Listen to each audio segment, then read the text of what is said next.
Ceci est un livre audio autogénéré par Google. Introduction. Le Concile Vatican II, un autre regard sur l'islam. Les musulmans adorent avec nous le Dieu unique, créateur et rémunérateur Lumen Gentium 2, 16, et ce monothéisme informe la vie d'une communauté Oumma, qui pourtant n'est pas une église, ecclésia. À ce double titre, l'islam ne peut rester pour le théologien chrétien une terra quasi incognita, et sa présence doit au contraire susciter, activer et cristalliser la recherche théologique. Au fondement d'une réflexion humble et vraie, continuel défi pour notre théologie, se trouve le souci de connaître dans sa diversité, sa richesse et son histoire la religion de ceux avec lesquels nous partageons le besoin et l'accueil de la vérité. Le 28 octobre 1965, par la déclaration conciliaire Nostra Aetate sur l'Église et les religions non chrétiennes, un an après l'institution par le pape Paul VI, le 19 mai 1964, du Secrétariat pour les non-chrétiens, Secretariatus pro non Christianis, le magistère de l'Église émet pour la première fois dans l'histoire une position officielle et positive à l'égard de l'islam. Pourtant, si l'histoire des relations islamo-chrétiennes est une longue suite de polémiques, de conflits militaires et de rivalités politiques, elle a aussi été traversée par des contacts religieux, des échanges culturels et des dialogues théologiques. Aucune de nos religions ne serait aujourd'hui ce qu'elle est, s'il n'y avait eu la présence de l'autre. Il ne sert à rien d'ignorer le passé, et il n'est jamais vain d'en scruter les parts de lumière. L'élaboration d'une théologie de l'islam engagée sous l'impulsion du Concile est ainsi en mesure de puiser dans la vaste bibliothèque de l'histoire. Au XXe siècle, plusieurs théologiens s'y sont adonnés à la suite de l'islamologue Louis Massignon dont la fulgurance intuitive et mystique des idées exerça une influence certaine au cours du travail préparatoire à la déclaration conciliaire sur l'Église et les religions. Parmi ces auteurs, le dominicain Georges Cheata Anaouati, 1905 à 1994, joua un rôle d'importance, tant par sa connaissance de l'arabe et de la culture orientale, que par sa formation théologique et l'enthousiasme charismatique de sa personnalité. Georges C. Anaouati, une personnalité charismatique. Lorsque celui-ci arrive en 1935 au Sauchoir couvent d'études, près de Paris, le père Marie-Dominique Chenu voit dans le tempérament et l'esprit de cet Égyptien né à Alexandrie le 6 juin 1905, celui qui pourrait répondre à l'intuition qu'il a de fonder un couvent au Caire. Il y existait déjà une maison, filiale de l'école biblique et archéologique française de Jérusalem. C'est elle que le père Anaouati rejoint après son ordination, accompagné de deux autres frères, Jacques Jaumier, 1914 à 2009, et Serge de Beaurecueil, 1917 à 2005. Le 8 novembre 1952 est formellement constitué l'IDEO, Institut dominicain d'études orientales, distinct du couvent, et le père Anaouati qui jusqu'alors avait assuré la responsabilité et l'orientation de l'équipe de travail en devient le directeur. À peine arrivés au Caire, les dominicains se lancent dans divers chantiers. Ils s'efforcent de se doter d'un outil de recherche scientifique en édifiant une bibliothèque sur la culture arabe, dans ses composantes les plus variées. Ils cherchent à s'intégrer dans le milieu intellectuel du Caire et d'Alexandrie. La création d'une revue de factures scientifiques, le MIDEO, mélange de l'Institut dominicain d'études orientales, leur permet de publier leurs recherches et de bénéficier d'une reconnaissance locale et internationale. Dans le milieu intellectuel égyptien, le père Anaouati se lie d'amitié avec Youssef Karam et Taha Hussein. Il fait la connaissance de Fouad Saïd, alors directeur de la section des manuscrits de Dar al-Koutoub de la Bibliothèque nationale du Caire qui le présente à des professeurs de philosophie. Le père Anaouati poursuit minutieusement ses recherches de philosophie, de théologie et d'histoire des sciences. Du Caire, il travaille avec Louis Gardet sur le Kalam. Chrétien d'Orient, il porte en son sang et en son âme le dialogue avec l'islam, seul chemin de paix et de salut dans le dessein divin encore meurtri par les injures et la sauvagerie des combats des hommes. Il se joint à l'association islamo-chrétienne, Ikhwan al-Afa accent circonflexe qui réunit notamment des professeurs d'Al-Azhar, des prêtres, des avocats et des médecins. Les sujets abordés sont denses, mais comme il l'écrit au père de Ménas en 1946, l'essentiel est de provoquer la réflexion, de faire brasser les idées, d'obliger à se poser certaines questions. Pour ma part, j'attache à ces problèmes de culture une grande importance. Apôtre engagé du dialogue islamo-chrétien à l'énergie fougueuse, selon l'expression confiée par le père Jomier, le père Anawati sait que le dialogue commence par la marche, le départ, le voyage. Muni de son bâton de pèlerin, il court le monde à la rencontre des hauts dignitaires musulmans et des assemblées chrétiennes auxquelles il partage sa connaissance sincère de l'islam, base d'un dialogue pacifié et exercé dans le respect, l'amitié et la charité. Lui, l'arabe universel au cœur brisé de voir les hommes se détruire au nom du même Dieu, il déploie sa passion à construire des passerelles et des ponts entre les religions. Messager d'un pays multiconfessionnel, il partage l'intime conviction que l'histoire de l'islam et du christianisme ne saurait se réduire à la polémique ou à la confrontation. Lui qui enfant voyait s'illuminer les églises et s'allumer mosquées et synagogues, il était pris d'absolu, de justice et de lumière. Par son étude, enraciné dans la contemplation et la vie de prière, il s'emploie à tisser les liens fraternels dont l'amour et la foi sont le ciment afin d'édifier un monde plus humain, plus humaniste. Ses voyages le conduisent à la ville aux 1001 églises, Lourdes, où il participe au cours des années conciliaires aux intercessions. Chercheur de vérité, il y mène une réflexion sincère et objective sur la compréhension du mystère divin et la profondeur de l'acte de foi en islam, au-delà des idées préconçues du Moyen-Âge ou de la compilation de ces petites phrases qui, citées en dehors de tout contexte ou fondées sur des sources apocryphes, ruinent les efforts des serviteurs de Dieu. Naissance d'une controverse. Au titre de directeur de l'IDEO, le père Anawati est invité à participer à un colloque au Caire à l'université Al-Azhar, en avril 1978 auquel est invitée une délégation du Vatican. La mission porte précisément sur le Concile et vise à en approfondir l'enseignement. Dans le sillage de la théologie de l'islam impulsée par Vatican II, il se propose de donner une conférence sur la foi commune en Dieu entre chrétiens et musulmans. Mais la situation politique et religieuse de l'Égypte a changé. Les fumées de l'idéologie voilent l'éclat du dialogue fraternel. Le sujet fait peur. Dans ce contexte, le père Anawati voit opposer à son texte une fin de non-recevoir. Désolé mais obstiné, il donnera sa conférence lors d'une réunion de la fraternité religieuse dans une salle de l'Association des jeunesses musulmanes, au Caire, en la présence du C. al-Sarabaï, le 11 septembre 1978. Dans une expression claire, synthétique, didactique, le père Anawati rassemble en quelques lignes le fruit de réflexions séculaires sur la foi chrétienne et la foi musulmane, afin de dépasser la polémique et la controverse théologique. Il appuie sa réflexion sur la proximité théologique des deux religions monothéistes, qui partagent ensemble maintes affirmations communes sur Dieu, point de départ d'une communion fraternelle et d'une rencontre animée et traversée par l'esprit de vérité en vue de fonder un humanisme commun. Si ce dialogue est celui de la vie quotidienne, de la vie sociale, économique, politique et culturelle, le père Anawati propose de l'élaborer au niveau théologique dans la recherche de la vérité commune, où l'autre n'est pas d'emblée stigmatisé comme hérétique ou imposteur. Si en effet, le chrétien sait qu'il chemine dans la vérité sans pour autant en être le possesseur, s'il est certain que le musulman qui cherche Dieu d'un cœur sincère n'est pas foncièrement dans l'erreur, ne serait-ce déjà que par son attitude spirituelle, alors le dialogue peut être perçu non comme une stratégie ou une ruse politique, mais comme un lieu théologique de recherche de Dieu, de salut. Cette promotion du dialogue qui contribue à l'ouverture des frontières humaines à l'esprit, est aussi un impératif. Sans le dialogue, les uns et les autres sont réduits à s'ignorer, à s'immobiliser, à se terrer. Mais sous terre, sans lumière, se déploient les phobies meurtrières. Anawati le sait et refuse de se taire. Le génie arabe n'est-il pas de recourir à la luxuriance du verbe ? Son auditoire conquis et enthousiaste écoute avec attention le maître et la leçon. Mais sans question, le dialogue est un monologue, un non-dialogue. Le docteur Abd al-Fattah Abdallah Baraka qui a lu le texte de la conférence s'interroge, d'abord perplexe puis vite exaspéré. Dans un article de la revue de l'université Al-Azhar, il exprime avec empressement ses interrogations et y formule ses réponses. Son verbe virulent, violent et véhément contraste avec le propos paisible, pacifié et généreux du vieux père Anawati.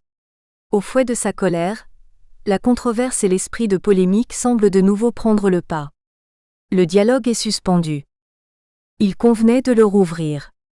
D'une part, sur le plan de l'histoire, ces textes illustrent l'état d'esprit des acteurs chrétiens et musulmans au Caire à la fin des années 70. D'autre part, ne sont-ils pas l'indice d'une émulation théologique ouverte par les enseignements du Concile ? Balbutiement d'une théologie naissante, ils révèlent aussi les immenses réserves qu'elle peut susciter de la part des partenaires qui ne sont pas de la même confession. Ces critiques acerbes sont signées dans la revue Magala al-Azhar, qui n'en est pas à son premier essai. Dans un article de 1959, le docteur Mohammad Al-Bey dénonçait déjà l'action des orientalistes et leur attitude missionnaire à l'égard de l'islam. Les orientalistes se sont efforcés de réaliser leur but par tous les moyens. Ils ont composé des livres, donné des conférences et des leçons. Ils ont prêché le christianisme parmi les musulmans, ramassé de l'argent, créé des associations, tenu des congrès, édité des journaux. Ils ont utilisé tous les moyens Ils ont cru capables de leur faire réaliser leur but. De tels propos ne sont-ils pas le signe que la voie théologique menée ici par le père Anawati serait en réalité une fausse piste ? Le dossier historique méritait donc d'être étudié, et les textes du débat traduits. À l'heure où le dialogue avec l'islam se fait plus ardu, et où la théologie de l'islam tâtonne, il convient aussi de porter un jugement théologique quant à la proposition du père Anawati. Dans cette optique, nous donnerons quelques repères historiques et théologiques sur la question de la foi commune. Il s'agira aussi de se demander dans quelle mesure cette tentative d'œcuménisme intégral, pour reprendre l'expression du père Samir Halil Samir, ne risque-t-elle pas de passer sous silence le spécifique, non seulement de la foi catholique mais aussi celui de la foi musulmane ? Première partie, texte de la controverse. Chapitre 1, La foi commune en Dieu, une conférence du père Anawati. La foi commune en Dieu comporte des implications humanistes et culturelles, et peut représenter une base de rapprochement entre chrétiens et musulmans. Une des croyances les plus fondamentales de l'islam est son affirmation d'un Dieu unique. La ilaha illallah, il n'y a pas d'autre Dieu que Dieu. De même, les premières paroles du credo chrétien affirment « Credo in unum Deum », je crois en un seul Dieu. Cette base fondamentale des deux croyances offre aux promoteurs du dialogue islamo-chrétien un terrain de choix pour un échange fructueux. En effet, de l'affirmation de l'existence d'un Dieu vivant, transcendant et immanent, créateur du ciel et de la terre, découle un certain nombre de vérités capitales pour l'homme, la famille, la société, la vie internationale et la culture. D'où les 3 points de notre exposé. 1. La foi commune, son contenu, sa signification. 2. L'humanisme théocentrique qu'elle implique. 3. Les grandes lignes d'un rapprochement islamo-chrétien, en vue de promouvoir un monde meilleur, basé sur cet humanisme théocentrique. 1. La foi commune en Dieu. 1. Existence de Dieu. Musulmans et chrétiens affirment que cette existence est à la fois établie par la raison et confirmée par la révélation. Théologiens chrétiens et musulmans ont établi cette existence en utilisant des méthodes diverses mais analogues, en partant du mouvement, de la contingence du créé, des perfections limitées, de la finalité, de l'ordre du monde. Les livres saints invitent de part et d'autre à méditer sur les signes répandus dans la création. Il y a, malgré les divergences, une réelle similitude des deux théodicées. Thomas d'Aquin rejoint en partie Avicenne et Al-Ghazali. 2. Dieu unique, vivant et subsistant. Les chrétiens et avant eux les juifs ont toujours cru dans le Dieu vivant, unique et subsistant. Leurs livres en témoignent d'une manière éclatante. Aussi quand les chrétiens affirment avec le psalmiste « Qui donc est Dieu, hors Yahvé ? Qui est rocher, sinon Dieu ?» PS 17, 32. Ils sont les frères des musulmans qui proclament eux aussi qu'il n'y a point d'autre Dieu que Dieu. Le premier concile du Vatican a exprimé en 1870 en termes très précis cette croyance.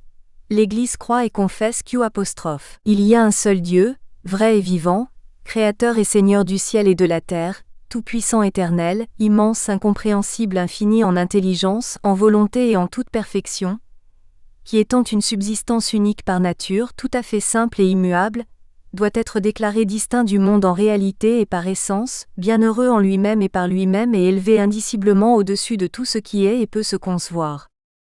On trouve dans le Coran pratiquement les mêmes affirmations. Les plus beaux noms de Dieu, Asma Allah al-Husna, qui décrivent certaines des perfections de Dieu, se retrouvent presque littéralement dans l'Ancien et le Nouveau Testament. 3. Dieu aime les hommes. Dans la Bible, comme dans le Coran, il est affirmé que Dieu est le sage qui sait tout de sa création. Il est le plus généreux, le bienveillant, le mieux informé. Il voit toutes choses, entend tout, dénombre toutes choses. Le croyant doit reconnaître que son destin dépend du décret divin, que Dieu est l'arbitre, le juste et l'équitable. 4. Dieu pardonne et fait miséricorde. 5. Dieu est digne de louange et de gloire. 6. Dieu envoie des prophètes. Chrétiens et musulmans croient que Dieu a parlé aux hommes dans l'histoire, à maintes reprises et sous maintes formes par les prophètes, et par inspiration, dit le Coran ou derrière un voile, ou en envoyant un messager à qui il est révélé avec sa permission ce que Dieu veut. S 42, 50-51. 7. Dieu ressuscite les morts et satisfait les âmes. 8. À Dieu est rendu un culte par l'homme. Au moyen de la prière, du jeûne, de l'aumône, du pèlerinage, et en plus pour les chrétiens par le sacrifice de la messe qui est le culte par excellence de leur religion. 2. L'humanisme théocentrique, conséquence de la croyance en Dieu. 1. L'homme, en islam et en christianisme, est au centre de la création. Il a été, dit la Bible, créé à l'image et à la ressemblance de Dieu. Bien qu'il ait été créé de poussière, affirme le Coran, Dieu a insufflé en lui son esprit S 32, 8-9, et pour lui permettre de réaliser sa mission sur la terre, il l'a doué de l'ouïe, de la vue et du cœur, au sens de l'intelligence. L'univers a été créé pour être soumis, musar, à l'homme en qualité de représentant de Dieu, Alifa. Dans son état de perfection primordiale, il occupait dans la création la place d'honneur et c'est pourquoi les anges ont reçu l'ordre de se prosterner devant lui, S 20, 15. Mais dans sa condition actuelle, l'homme doit mener une lutte continuelle pour s'élever jusqu'à Dieu, pour dominer la nature et se dominer en retrouvant son état initial. L'homme a été créé pour rendre témoignage à l'unicité de Dieu, pour adorer son Créateur, le louer, le servir. Dieu l'a placé au centre de l'univers pour qu'en son nom il l'investisse et en soit le roi ou plutôt le gérant. Tous les biens de l'univers sont à sa disposition, qu'il les utilise à bon escient en sachant qu'il en est comptable. L'anthropologie musulmane comme l'anthropologie chrétienne est théocentrique. L'homme ne se comprend que par référence à Dieu. 2. Il y a des droits de Dieu imprescriptibles, et ils sont premiers. En christianisme comme en islam, Dieu doit être le premier servi et la dimension verticale assure la base de la dimension horizontale. Mais elle assure aussi, d'une façon métaphysique, les droits imprescriptibles de l'homme. L'homme est une personne douée d'autonomie, de liberté. Il a le droit de vivre, de subvenir à sa subsistance, de posséder, de choisir sa vocation, d'exprimer ses idées. Dieu est bien le maître de la cité en tant que base primordiale de la justice qui doit y régner, de la vie morale qui doit régir les relations des hommes et des pays, et de ce point de vue ni le christianisme ni l'islam ne peuvent tolérer un totalitarisme qui absorbe l'homme dans l'État ou le parti. Mais en même temps, il est donné à l'homme de travailler en utilisant les ressources de son esprit à organiser la cité, selon les principes du droit naturel. Ce droit naturel correspond à la nature humaine universelle, il est basé sur la raison et est, de ce fait, affirment les théologiens chrétiens, un reflet de la loi divine éternelle. Et c'est pourquoi la raison, une raison soumise à Dieu, est capable de régir les relations de justice entre compatriotes de confessions différentes. 3. La croyance en Dieu, dans l'islam comme dans le christianisme, a suscité et réalisé une civilisation et une culture religieuse. L'influence des deux religions s'est exercée sur tous les domaines de l'activité humaine, littérature, sciences, art et ont produit des chefs-d'œuvre à valeur universelle. Le Dieu vivant auquel chrétiens et musulmans croient demeure une source inépuisable de créations nouvelles, à condition que les uns et les autres comprennent les besoins des temps où ils vivent et sachent trouver dans la contemplation du Dieu infini qu'ils adorent, les vraies réponses aux problèmes auxquels ils sont confrontés. 3. Les grandes lignes d'un rapprochement islamo-chrétien en vue de promouvoir un monde meilleur, basé sur l'humanisme théocentrique. 1. Sur le plan de l'information et de la recherche doctrinale, chrétiens et musulmans peuvent approfondir leur connaissance de Dieu, de la révélation, de l'interprétation des livres saints, de l'expérience religieuse, mystique chrétienne et soufisme, des autres religions. 2. Sur le plan social, ils doivent travailler à assurer dans un même pays l'égalité des droits et des devoirs des citoyens, la liberté accordée au culte et à la religion avec la garantie pour chacun d'obéir à sa conscience dans les conditions faites à la prédication de la parole divine de s'exprimer librement. Travailler en commun à assurer les biens de la personne, de la famille, les biens du mariage, l'éducation des enfants, les conditions d'une vie digne pour les ouvriers. Sur ce point, l'Église a élaboré une doctrine très précise. La confrontation de cette doctrine avec l'enseignement des docteurs musulmans peut être enrichissante pour les uns et pour les autres. Confère en particulier l'activité de justice et paix. Travailler en commun à réfuter scientifiquement les doctrines sociales fausses parce qu'elles nient précisément l'existence de Dieu, et vicient par la base l'équilibre de la société. Ce travail de collaboration peut contribuer d'une façon efficace à assurer les bases d'une vraie paix dans le monde. 3. Sur le plan des œuvres caritatives, le même souci de servir Dieu en se donnant aux hommes, à tous les hommes sans distinction de religion ou de race, doit animer les croyants chrétiens et musulmans. Là aussi, l'organisme catholique Caritas peut conjuguer ses efforts avec ceux des multiples associations caritatives musulmanes, dont le sens de la solidarité communautaire s'est toujours manifesté dès les premiers temps de l'islam. 4. Enfin, sur le plan culturel, la tâche est immense et capable de susciter l'enthousiasme des croyants chrétiens et musulmans. L'histoire des rapports de l'intelligentsia musulmane et de l'intelligentsia chrétienne, désireuse d'approfondir le mystère de Dieu, au Moyen Âge, et depuis tout au cours des siècles, est le gage des possibilités futures. Thomas d'Aquin n'a pas craint d'emprunter à Avicenne et à Averroès certains points de sa doctrine. L'intense échange culturel dans tous les domaines, littérature, histoire, sciences, art, religion, entre un Occident d'inspiration chrétienne et un Orient à prédominance musulmane, est le meilleur signe d'un dialogue culturel fructueux. Depuis longtemps dans notre Proche-Orient, ce travail de symbiose, au-delà de toute distinction confessionnelle, a produit des résultats considérables. Puissent nos contacts de ces jours l'étendre encore davantage et le rendre plus systématique. Chapitre 2 – Réponse musulmane. Abd al-Fattah Abdallah Baraka. Ce n'est ni à l'avantage de l'islam, ni à celui du christianisme. Ce n'est pas l'affaire des musulmans et il n'est pas dans leur dessein de soulever des pommes de discorde blessantes, fussent-elles éloignées de quelques autres religions, et ceci conformément aux paroles de Dieu. Nous avons ainsi embelli aux yeux de chaque communauté ses propres actions. Ceux qui en font partie retourneront ensuite vers leur Seigneur. Il leur fera connaître ce qu'ils faisaient. Sourate Les Troupeaux S6 108. En effet, il nous suffit d'appréhender les qualités de notre monothéisme naturel ainsi que ses vertus, et de laisser les autres aborder par eux-mêmes et par leur seule réflexion, ce qu'ils jugent indiqué parmi les différentes modalités pour comprendre et distinguer. En outre, nous avons à nous acquitter de responsabilités propres afin de conduire les musulmans et les orienter vers le dessein qui corresponde à leur religion, satisfassent leur Seigneur et apportent à leur vie le bonheur, en prescrivant le bien et en interdisant les actes répréhensibles. Ceci requiert un réel effort, et nous n'avons guère le loisir d'aborder d'autres sujets. Aussi aurions-nous apprécié qu'on laissât les musulmans ne prendre cure que de leurs affaires.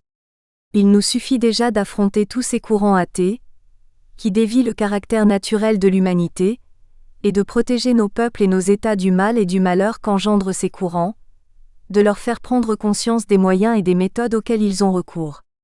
Nous aurions aimé que cette attitude suscite l'estime des membres des autres religions, chrétiens ou autres, et qu'à la paix ils nous répondent par la paix, à l'estime par l'estime. Mais il s'avère que quelques notoires personnalités chrétiennes ont trouvé le loisir et le zèle, non de tendre vers de tels nobles... Nous espérons que vous avez apprécié cet aperçu. Pour continuer à écouter ce livre audio sur Google Play Livres, utilisez le lien dans la description de la vidéo.